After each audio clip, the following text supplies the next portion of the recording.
Hi everybody, I'm Yvonne. I'm from the SMU X team and I work in Singapore Management University.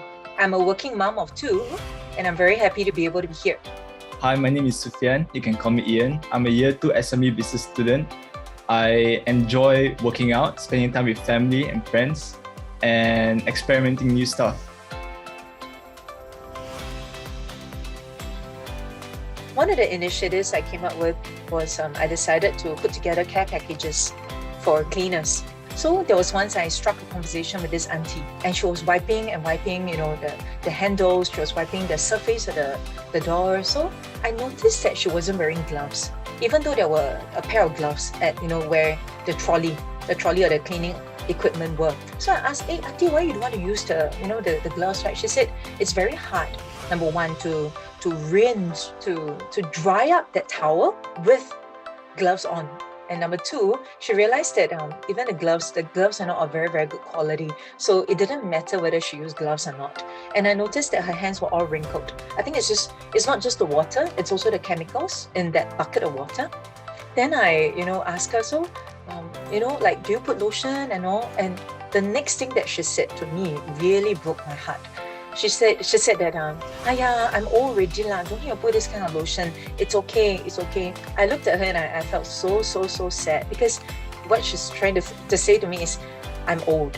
And because I'm old, I don't deserve any love. I don't deserve any care. It's okay. I thought that was really, really heartbreaking to hear. So I said, auntie, let me get you a bucket, like a small tub of hand lotion. She said, don't need. I said, no, it's not very expensive. It's really okay. She was very, very shy. I said, no lah, auntie, just use it. I just felt very, very, very sad. The more I thought about how she didn't and wasn't really able to take care of herself, I thought there must be something we could do. So what I started was I initially bought those tubs of hand lotion and I started giving out to cleaners. Like in the food courts or, when I go to my children's schools, their enrichment programs. And I say, hey, auntie, for you lah, uncle, for you lah. Yeah, and they will be very shy about it, but they will take it and say thank you. Then it got me thinking, like, other than hand lotion, what can I do for them? So I decided, I saw this majority trust. They were actually giving out funding for people who want to do something for other people who are affected by the pandemic. So with the funding given to them, I put together a care package for cleaners.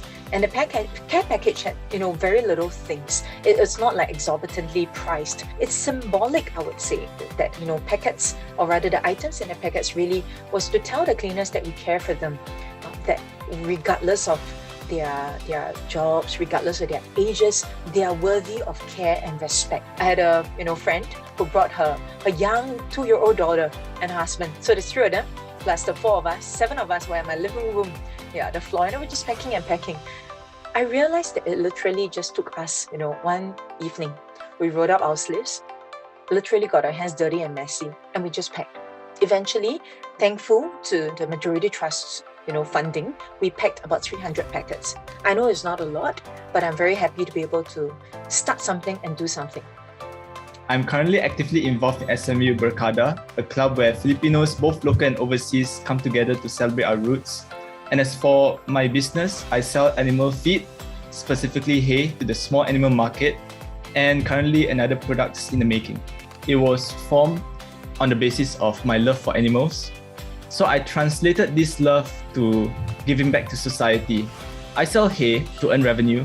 Part of my revenue will go to humanitarian aid, such as Palestinian refugees in Gaza, as well as the Australian bushfire incident. So what I noticed was that during COVID, as we all know, a lot of companies incur losses. Most of my customers were unemployed during the COVID pandemic. And what I did on my part was I reduced my prices significantly so that they could afford my animal feed. This is a small effort done on my part, but to a larger audience, I believe it makes a bigger impact and hopefully inspires others to follow my pursuits. So my motivations are, first of all, the core supporting pillar, my family. They've been with me through and through. They've guided me ever since when I was young. So I thought of giving back to them in every way that I can, to the best of my capabilities. So without them knowing, I secretly built up my business. From the revenues, I tried to alleviate my family's financial burdens by paying off the bills on my part, even if it's just by a bit. With my business formed on the basis of my love for animals, it is now shifted from this notion to the idea of my love for society.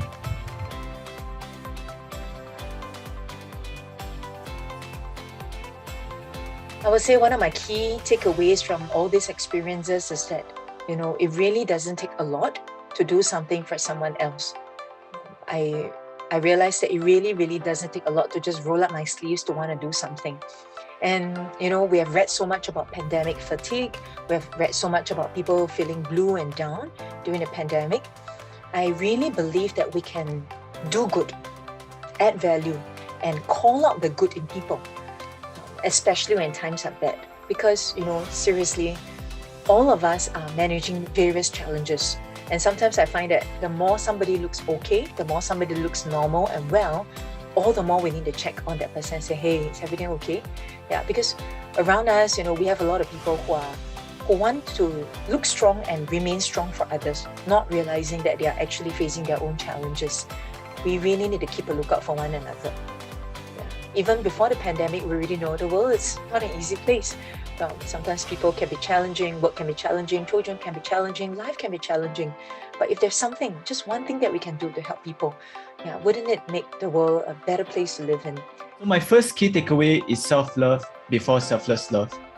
So you have to take care of yourself emotionally, physically, spiritually, psychologically. Sort of like you build this strong, solid foundation before you go out there and help others. For me, it was the business. So how it helps me is that I'm pursuing my passion. I'm doing something that I love. If you do something that you love, money comes anyways. And some people, they will say money can't buy happiness. It's a matter of how you use money. How I used it was to pay off my the bills, to alleviate my family's financial burdens. So that's sort of like lighten up the mood in my family, so everyone was happy.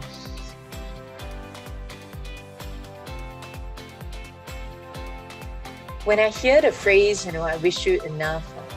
So the very first time I read it, I actually went to Google it, and there was a very beautiful poem. In fact, almost a very painful poem. So as I was reading it, tears filled my eyes. And, without going into the syntax of the words in the poem, right? I wish you enough. When I hear that, the first thought in my mind was, I don't just want to wish my friends and my loved ones and my family members, I wish you enough. I want to wish for abundance for that person. But sometimes, in the world, abundance doesn't come easy, right? And, contentment and gratitude can be the two gifts that can bring us so much joy and so much bliss and so much peace.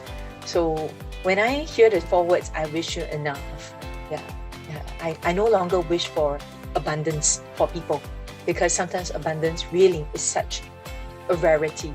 I would rather tell the person, I wish you enough. I wish you enough to feel contented and to feel, grateful, to feel at peace, to feel blissful, to feel joyful.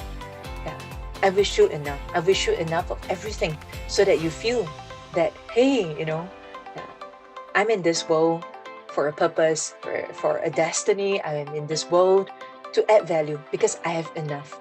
I can bless other people.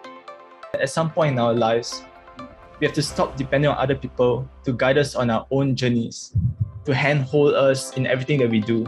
Instead of holding our hand throughout life, we should encourage them to discover their own paths and maneuver through life themselves to become independent, inspire others to trust in themselves, to have faith in what they do, and basically create a path on their own to write their own stories.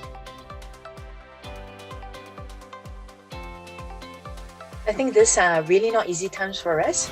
I look at the children in my neighborhood, I look at my own children. As much as I don't want to think this way, I felt that the pandemic has robbed away a lot of things from them. Time, memories with their friends, playtime, even in school, and and the world seems to be a little gray for a lot of people. But I just want to end off by saying that we are never alone. Things will get better. And if you need help in any way, please reach out. Please call out for help. Or, if we are in the capacity and we have the ability to help, I think we should. All of us, we have power in our hands to do something for somebody else. Yeah. Even if you help just one person, I think that's all that matters. If you can help 2, great. If you can help 5, even better. If you can help 10, 20, 100, let's do our very bit every day to help make the place, a much more livable place for everyone. Don't be afraid to try new things. Follow your passion, follow what you love doing, because we're still young. When we grow old, the things that we regret are the things that we don't do. And through life, don't forget to give back to society. Always lend a helping hand to those in need. So whenever you see or you stumble upon someone who needs help, always empathize with them, understand their needs, and it doesn't hurt to just listen, because most often than not, listening is enough. They just need someone for them to listen to.